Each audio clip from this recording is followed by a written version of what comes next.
Hi, my name is Maricela Vega. I'm a Mexican chef here in the city of Atlanta. So I was raised in North Georgia, but born in California, and my parents immigrated here in the late 80s, just like 6 months before I was born. My mom cooked meals for us every single day. So we always had her Mexican cuisine on a daily basis. And I always felt like there was such a stark difference between the school lunches and what we would eat at home. The food that my mom would cook had more nutrition to it. At least she provided a lot of love into it. So I think that definitely developed me as I was growing up to take note of that. And now when I cook my food, it's predominantly influenced by Mexican cuisine. It's actually what I prefer to cook. There certainly wasn't anywhere in the city that I would work for that was representing Mexican cuisine.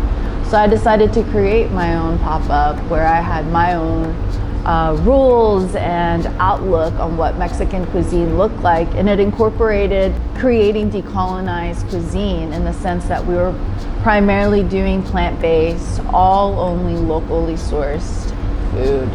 The name was inspired because my family has been farming corn for definitely over 100 years.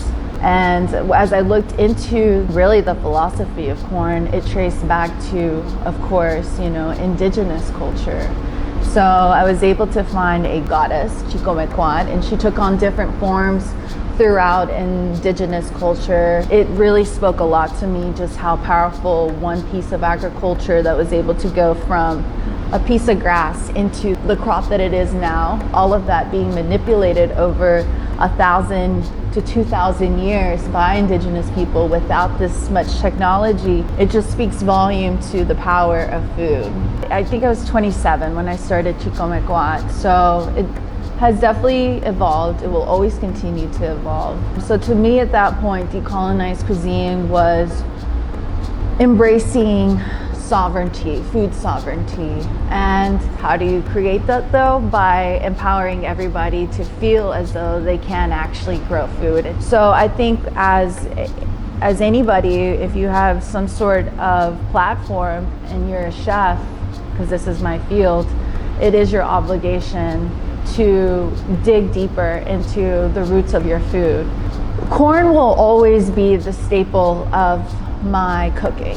And that's simply because, I could have vivid memories of my childhood when we would visit my grandparents and seeing them go up a mesa or down to their fields. To do that on a daily basis and to think about how long they did that, at least 80 years of agriculture, and taking on the nuances that were so simple of seeing my grandfather eat a tortilla with his own chili peppers, his own tomatillos that he foraged in the hillside, and that was his meal. I mean, there's nothing more beautiful than that. And portraying that to modern cuisine and what we can create in the state of Georgia, I think is just sort of where we will see food go and where I'll always have my food. It is reinventing cuisine for the sake of adaptation and just having something that you can still consume that feels like home.